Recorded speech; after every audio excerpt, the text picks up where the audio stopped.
रहमानिर्रहीम। आज आप लोगों को पता है हाई कोर्ट में दो किस्म के केसेस लगे हुए थे। दोनों केसेस में लीगल और कॉन्स्टिट्यूशनल इश्यूज इन्वॉल्व थे।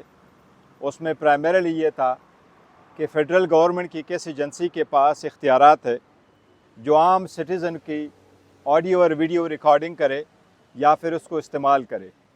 इस वक्त एक केस ऐसा था जिसमें नेशनल असम्बली की स्पेशल कमेटी ने नजम साकिब को नोटिस इशू किया था और उनको रिक्वायर किया था कि आपकी एक वीडियो लीक हुई है और ऑडियो लीक हुई है, उसके सिलसिले में आप पार्लियामेंट की कमेटी के सामने पेश होकर के अपने इस बात का तज़किरा कर ले कि ये डिस्कशन हुई है या नहीं। उसके सिलसिले में आज अटार्नी जनरल साहब आए थे। अटार्नी जनरल साहब ने 3 चीज़ों का जिक्र किया। पहले उन्होंने कहा कि ईवान की किसी भी कमेटी के पास ऑडियो या वीडियो रिकॉर्डिंग की किसी भी मैटर को डिस्कस करना इनके इख्तियार में नहीं है। किसी भी कोई भी कमेटी पार्लियामान की किसी आम सिटीजन्स को इन मामलात पे नहीं बुला सकती। दूसरा, उन्होंने टाइम मांगा है कि मैं इन कैमरा प्रोसीडिंग करना चाहता हूँ और अदालत की जो 3 क्वेश्चंस है फंडामेंटल राइट रिलेटेड कि कौन सी एजेंसी रिकॉर्डिंग कर सकती है और किस फ्रेमवर्क में करेगी, इसके लिए मुझे टाइम चाहिए। अदालत की ऑब्जर्वेशन ये थी कि स्कोप ऑडियो रिकॉर्डिंग की बहुत ज़्यादा है। पार्लियामेंट हाउस के अलावा अगर आप देखें तो पीएम हाउस की भी ऑडियो लीक हुई है, सिटिंग जज ऑफ सुप्रीम कोर्ट की भी ऑडियो लीक हुई है और sitting justice of the Pakistan की फैमिली की भी ऑडियो लीक हुई है। ये कौन करता है, फिर इनको लीक कौन करता है, इसके सिलसिले में हमने आवाम की बुनियादी हकूक़ का तहफ़्फ़ुज़ करते हुए एक फ्रेमवर्क की तरफ जाना चाहते हैं। अदालत ने अटार्नी जनरल को ये हिदायत की है कि आप प्राइम मिनिस्टर से मिलें, आप कैबिनेट से मिल लें, आप जो भी जिससे भी फेडरल गवर्नमेंट की और एजेंसी से मिलना है आप मिल कर के अदालत को इस बात पे डिटेल सबमिशंस कर दे कि कौन सा पैरामीटर होगा, कौन सा फ्रेमवर्क होगा जो इस्तेमाल होगा, कौन सी एजेंसी होगी और किन सरकमस्टांसेस में वो आम सिटीजन्स की ऑडियो को रिकॉर्ड करेगी। अदालत ने कहा कि टेलीकॉम एक्ट के तहत फेडरल गवर्नमेंट के पास इख्तियार है, किसी एजेंसी के पास इख्तियार नहीं है। और फेयर ट्रायल एक्ट के तहत अदालत के पास इख्तियार है, वो अदालत डायरेक्शन दे सकती हैं कि आप ऑडियो रिकॉर्डिंग कर सकते हैं। इसके सिलसिले में अब अदालत ने अटार्नी जनरल को 4 हफ्तों का टाइम दिया है। इंशाअल्लाह ताला 4 हफ्तों के बाद हमें उम्मीद है कि अदालत इस पर तफसीली फ़ैसला देगी। इस बात से कतई नज़र कि किसकी ऑडियो है, हकीकत यह है कि किसी भी शहरी पाकिस्तान के उसकी ऑडियो रिकॉर्डिंग नहीं हो सकती, न उसको ब्लैकमेल करके उनको लीक किया जा सकता है। तो ये आज की प्रोसीडिंग्स थी। अटॉर्नी जनरल ने एक दफ़ा अदालत में ये कहा कि किसी भी इदारे ने या एजेंसी ने रिकॉर्डिंग नहीं की है तो किसी घोष एजेंसी का होता रहा। उस बारे में उनका क्या मौक़िफ़ है? अगर ये वफाकी इदारों ने नहीं किया तो फिर कौन ये ताकत रखता है कि आम शहरियों, वज़ीर आज़म, चीफ जस्टिस और इतने बड़े बड़े रहनुमाओं की जो है वो ऑडियो लीक्स हो जाए? देखिए, वो उन्होंने नहीं ये कहा कि ये वाली ऑडियो लीक नहीं की। उन्होंने कहा कोई ऐसा सबूत इस वक्त नहीं है और इन्वेस्टिगेशन नहीं हुई है कि ये गवर्नमेंट की किसी एजेंसी ने किया, उनका ये कहना था। तो सुप्रीम कोर्ट की जो कमीशन बना है उससे रिलेटेड फिर चीफ जज साहब ने ये ऑब्जर्वेशन दी कि मैंने ख़ुद देखा है जो सुप्रीम कोर्ट के कमीशन बना है कि सुप्रीम कोर्ट एक कमीशन बना है ऑडियो लीक्स के लिए। उस ऑडियो लीक के TORs में ये जो मैं करना चाहता हूँ ये टर्म्स नहीं है, उनके TORs में ये नहीं है कि ये कौन करेगा और किन टर्म्स कंडीशन पे करेगा और किन सर्कमस्टांसेस में करेगा। साहब ने कहा कि ये इन कैमरा समाप्त कर लें, क्या ये इतना आसान मामला है कि कोई सुन ना सके इसको?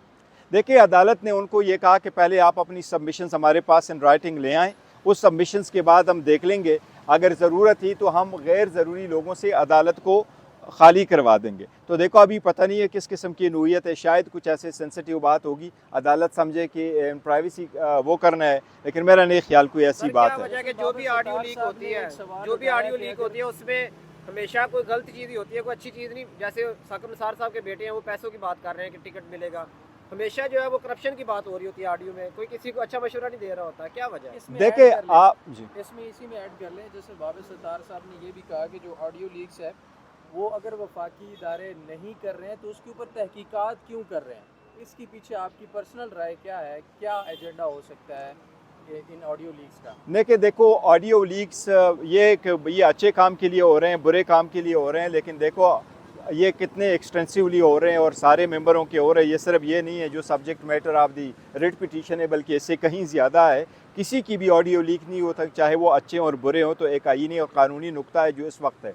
लेकिन अटॉर्नी जनरल साहब की तरफ से इस वक्त अभी कोई ऐसी स्टेटमेंट नहीं आई है कि उसने कोई जिक्र किया है कि कौन सी एजेंसी इन्वॉल्व है, कोई नहीं इन्वॉल्व है, और अगर वो आएंगे भी तो वो उसका डिटेल देंगे। अभी सबमिशंस तक हमें जजमेंट होल्ड करना चाहिए। उन्हीं ऑडियोज पर तहकीकात फिर किस हैसियत से कर रही हैं? देखिए वो जो अदालत ने स्टे दिया है, तो अदालत ने ये कहा है कि एक ऑडियो लीक हुई है और उस ऑडियो से एक पिटिशनर को कहा गया है कि आप अपना वॉइस नोट करवा लें और आप वॉइस दे दें ताकि हम कंपैरिजन करवा लें, जिसका एडिशनल अटॉर्नी जनरल ने कहा कि FIA ने ऐसा नहीं किया, ये पुलिस वालों ने कोई जिक्र किया हुआ है। लेकिन अभी उस पर कोई ख़त्मी फैसला नहीं आया, उन्होंने नहीं जिक्र किया कि ये वाकई लीक एजेंसी की तरफ से है।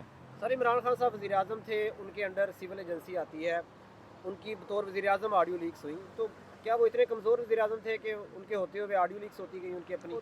देखिए ये भी बता दें कि वज़ीर आज़म साबिक़ वज़ीर आज़म इमरान खान इस बात की तारीफ भी करते रहे हैं कि ये होना चाहिए, ये मुल्क की सिक्योरिटी के लिए, मुल्क के लिए मफाद है। देखिए एक मैटर जब अदालत में आ जाए और फिर सारे लीगल और कॉन्स्टिट्यूशनल इशू इन्वॉल्व हो, बात ये नहीं है कि ऑडियो लीक्स नहीं होने चाहिए, बात ये हो रही है कि किन सर्कमस्टांसेस में होनी चाहिए। आज भी कानून में जिक्र मौजूद है कि ऑडियो रिकॉर्डिंग हो सकती है। लीक अलग चीज़ है, रिकॉर्डिंग अलग चीज़ है। अगर ऑडियो आप रिकॉर्ड करते हैं तो वो कहते हैं कि किसके पास इख्तियार है। टेलीकॉम एक्ट के तहत फेडरल गवर्नमेंट के पास इख्तियार है कि वो करे, और फेडरल गवर्नमेंट अपनी एजेंसी को आगे डेलीगेट करे, उसकी भी होने चाहिए कि कौन सी एजेंसी करेगी।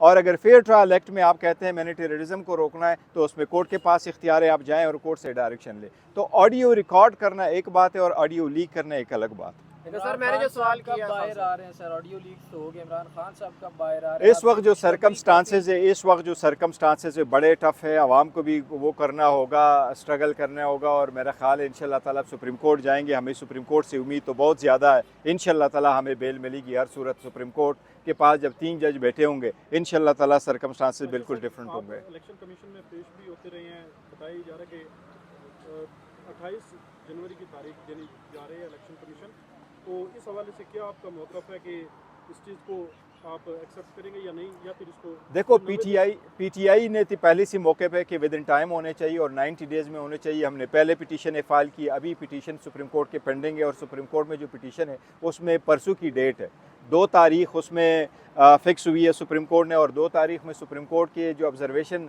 इलेक्शन कमीशन ने देखे, शायद उसकी वजह से इलेक्शन कमीशन वहाँ एक रिपोर्ट जमा करा रही हैं कि 28 तारीख को हमारे जो फाइनल कंस्टिट्यूंसी होगी वो हम पब्लिश करेंगे, और उसके साथ साथ हम शेड्यूल देंगे।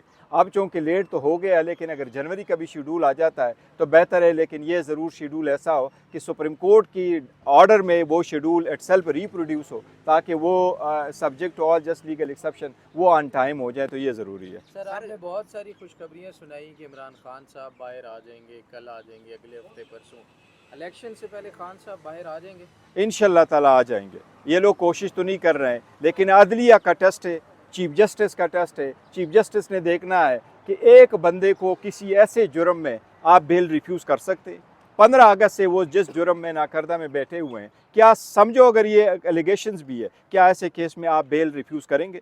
ये अदलिया का टेस्ट है, ये अदलिया का बड़ा इम्तिहान है, और अदलिया ने साबित करना है ये इंडिपेंडेंट है, स्ट्रांग है, और आवाम की बुनियादी हकूक़ की तहफ़्फ़ुज़ के लिए इमरान के बहुत ज़्यादा सपोर्टर है। 27 साल से एक मुल्क के लिए, सुप्रीमेसी ऑफ कॉन्स्टिट्यूशन के लिए, सुप्रीमेसी ऑफ पार्लियामेंट के लिए, कानून की बालादस्ती के लिए, इंसाफ के लिए कोशिश की है। वो आज जेल में खुद पड़ा है और इंसाफ के लिए आवाज़ लगा रहा है। मैं समझता हूँ इमरान खान साहब जो है वो माफ़ी तलाफ़ी की तरफ आ रहे हैं। नहीं, कोई माफ़ी तलाफ़ी की तरफ कोई नहीं है, वो हम पहले से तरदीद कर चुके हैं। कोई ऐसी बात नहीं है कि डील होगी या माफ़ी तलाफ़ी होगी। नहीं है नैब में ज़मानतें, उसके लिए क्या कर रहे हैं? कोई और पिटीशन डाल रहे हैं कि उसकी समाअत जल्दी की जाए, क्योंकि अगर साइफर में निकले तो नेब के केसेस है 2 है, वो हमारे रिवीजन पेंडिंग है। लास्ट टाइम बाबर सत्तार साहब का यही कहना था कि मैं नहीं सुन सकता, तो इसलिए वो नेक्स्ट है, अभी उसमें 6 तारीख की हेयरिंग होगी इंशाल्लाह। Thank you. केस में जस्टिस काजी फाइज़ ने बड़ा कैटेगोरिकली कहा है लास्ट हेयरिंग में, ये कि सदर का काम है इंतखाबात की तारीख देना। ये सदर, उन्होंने कहा जब कोई आईनी अदारा अपना आईनी काम नहीं करता तो नतायज कौन भुगतती है,